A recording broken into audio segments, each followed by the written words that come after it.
Adoni sir. మా అక్క sir ఆమె దానమ్మ, వయసు 48 సంవత్సరాలు. ఆదోనిలోన అరుంధతి నగర్లో ఆమె నివాసం ఉంటుంది. ఆమె గత నెల రోజులుగా గర్భసంచి సమస్య, బ్లీడింగ్ సమస్యతో బాధపడేది. సో ఎందుకనుకంటే మేము గర్భసంచిలో బ్లీడింగ్ అవడం వల్ల ఆపరేషన్ చేపిద్దాం అనుకున్నాం. చుట్టుప్రక్కల అన్ని టెస్ట్ ఇక్కడ ఆదోని సరౌండ్లో టెస్టులు చేయించాము. కానీ ఫైనల్గా ఇక్కడ ఆపరేషన్ చేయించుకున్నానే వేరే ద్వారా మేము ఇక్కడికి వచ్చాం. వాళ్ళు కూడా కొన్ని టెస్టులు చేశారు.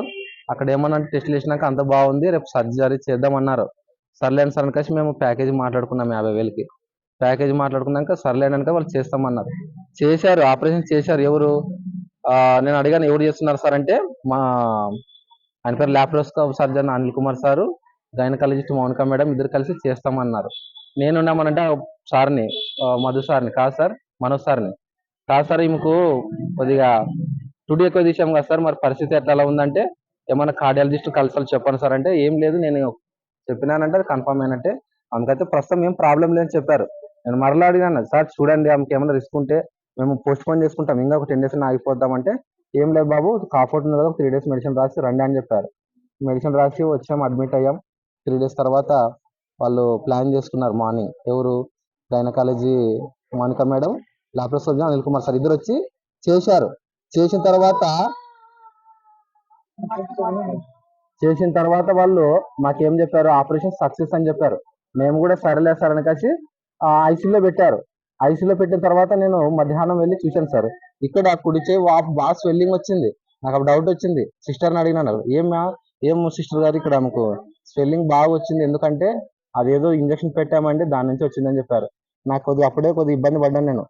వెంటనే ఆ రోజు 69 పెట్టి 6 గంటలకి జనరల్ వాళ్ళు షిఫ్ట్ చేశారు. షిఫ్ట్ చేసినాక వాప్ అలానే ఉంది.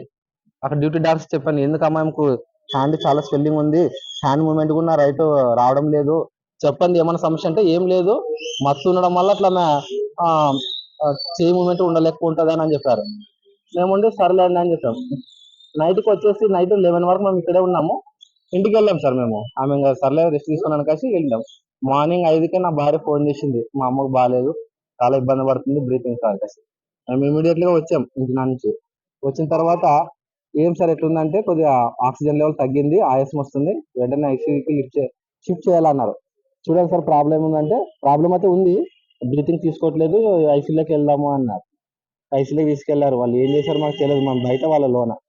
తర్వాత ఏమన్నారు, ఒకటి స్కానింగ్ చేసుకొని రండి ఇక్కడ ఆర్బిట్లో, ఏమో అక్కడ ఏమో అడ్డం ఉన్నట్టుందంటే స్కానింగ్ పోయాం సార్. పోతే అక్కడ బ్లడ్ క్లాట్ అయిందని చెప్పారు. మరి ఎట్లా సార్ ఏమన్నా రిస్క్ చెప్పండి, మేము వేరే హాస్పిటల్ అంటే, ఏం లేదు పెడతాం మెడిసిన్ కరిగిపోతాం కలిసి ఎస్టీకి అని ఏదో పెట్టారు వాళ్ళు మెడిసిన్, అది పెట్టారు, అది క్లియర్ అవుతుంది అని చెప్పారు. తర్వాత నైట్కి ఏం చెప్పారు, నైట్కి ఏమని చెప్పారు, ఆ బ్లడ్ మరి బ్రెయిన్ లో క్లాట్ అయింది, పెరాలసిస్ అని చెప్పారు. మరి నెక్స్ట్ ఏం చెప్పారు, కిడ్నీ సమస్య వచ్చిందని చెప్పారు. తర్వాత ఏమన్నారు, డెత్ అని చెప్పారు. సో 1 by 1 అక్కడ ఏం జరుగుతుందో తెలియదు, వాళ్ళు చేసిన ట్రీట్మెంట్ ఏమో తెలియదు, మేమైతే ప్రాణం నష్టపోతున్నాం మా అక్కని. సో వైద్యుల నిర్లక్ష్యమే సార్, వాళ్ళకి సరైన అవగాహన లేదు. ఐసీయూలోన ఎవరైనా పర్యవేక్షణ ఒకరు చేయాలి, కానీ 7-8 మంది పర్యవేక్షణ చేయడం వల్ల ఎవరు ఏ ట్రీట్మెంట్ ఇస్తున్నారో తెలియదు, ఎవరు ఏ డాక్టర్ తెలియదు, నాకు కూడా తెలియదు అసలు. ఆ సిచ్యువేషన్ కి మా అక్క చాలా టెన్షన్ పడిపోయింది, నాకు ఏదో అవుతుందని కలిసి ఆమె 1 by 1 బట్టి స్టేజ్ బీపీ పెరిగిపోవడము, హార్ట్ బీట్ పెరగడము. సో అక్కడి నుంచి ఆమె చాలా అన్కాన్షియస్ లోకి వెళ్ళి ఈరోజు తెల్లజాము చనిపోయింది సార్. చనిపోయి తెలిసింది వాళ్ళకి డాక్టర్స్ కి, నాకు 10,000 మెడిసిన్ రాసిస్తారు, మళ్ళీ తీసుకొచ్చి ప్యాకెట్ ఇచ్చి బయటకు వచ్చాను చనిపోయిందని చెప్పారు. సో వాళ్ళు ఎంత మనీ మైండెడ్గా ఉన్నారు సార్, మమ్మల్ని నష్టపోయాం. ఇక్కడ సరైన అవగాహన ఎవరికి లేదు, అంత ట్రైన్ పర్సన్స్ ఎవరు కాదు, అంటే ఎక్స్పీరియన్స్ పర్సన్ కాదు. మేమైతే ప్రాణం పోగొట్టుకున్నాం. సో మాకు న్యాయం చేయాలి సార్, ఎందుకంటే వాళ్ళ పేద కుటుంబం. రీసెంట్ గా 1 సంవత్సరం క్రితమే వాళ్ళ డాడీ చనిపోయాడు. చెప్పాం సార్ ఏమైనా రిస్క్ ఉంటే చెప్పండి, మేము ఇంకో ప్రాణం పోగొట్టుకోలేము, మేము ఇంకా వేరే తనకు వెళ్తామంటే కూడా వాళ్ళు ఎప్పుడు సార్ లాస్ట్ వెంటిలేటర్ పెట్టేటప్పుడు చెప్తున్నారు తీసుకెళ్ళండి అని. ఇప్పుడు ఆమెను అంబులెన్స్ ఇక్కడ హాస్పిటల్ దింపే లోపల ఆమెకి ఇబ్బంది అవుతుంది. ఇంత పరిస్థితులు ఎంత సార్, ఆ రోజు ఐసీయూలో జనరల్ వారిని షిఫ్ట్ చేసేటప్పుడే మాకు చెప్పాల్సి ఉంటుంది, మా వల్ల కాదు వెళ్ళిపోండి అంటే మేము ఏదో ప్రయత్నం చేస్తున్న వాళ్ళం. ఇప్పుడు చనిపోయి బాడీ మాకు ఇచ్చారు. సో మాకైతే న్యాయం చేయాలి, మాకు సర్జన్ చేసిన డాక్టర్స్ మాకు సమాధానం చెప్పాలి. అది ఎందుకో ఆపరేషన్ ఫెయిల్ అయింది, ఆపరేషన్ ఫెయిల్ అవడం వల్ల ఇన్ఫెక్షన్ అయ్యేసి అసలు బాడీలో ఆర్గన్స్ అన్ని వాళ్ళు ఇచ్చే మెడిసిన్స్ అంతా స్పాయిల్ అయిపోయినాయి, ఆర్గన్స్ అంతా డ్యామేజ్డ్ అయిపోయినాయి. ఆమె బ్రెయిన్ డెడ్ మాదిరిగా హార్ట్ స్ట్రోక్ వచ్చి లాస్ట్ ఒక 5 minutes ముందు 3-4 సార్లు స్ట్రోక్ వచ్చి చనిపోయిందని వాళ్ళే చెప్పారు. అనుభవం లేని వైద్యులు తెలిసి కూడా ఎందుకు చేర్పించలేదు? సార్ యాక్చువల్ అయితే మాది ఎమ్మిగనూరు సార్, ఇక్కడ కాదు. నేను యాక్చువల్ కర్నూలు ఓమినిలో మా అక్కను చూపించాను, అక్కడ చేపిస్తాను చెప్పాను. కానీ నాకు అక్కడ దూరం అవుతుందా, ఇక్కడ ఆదంలో మాకు అందులో తెలిసిన వాళ్ళు ఉన్నారని కాసి వాళ్ళు తీసుకొచ్చారు. నాకైతే 0% కూడా ఇష్టం లేదు, నాకు తెలుసు. ఎందుకంటే మా బ్రదర్ గురించి చెప్పాడు, వేరే బ్రదర్, వద్దు బాబు అక్కడ వద్దమ్మా కర్నూలు తీసుకెళ్దామని. కానీ మా అక్క ఇక్కడ బాగా చేస్తారు అనే ఉద్దేశంతో వచ్చాం, కానీ అన్యాయం బలవుతాను అనుకోలేదు. ఇప్పుడు మీ బిల్లు ఎంత అయింది?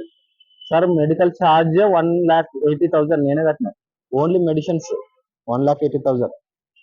ఇప్పటికీ చనిపోయిన వార్త చెప్పక ముందు కూడా 10,000 రూపాయల మెడిసిన్ వాళ్ళ చేతిలో పెడితే నా గిఫ్ట్ వాళ్ళు మీ అక్క చనిపోయిందని చెప్పారు.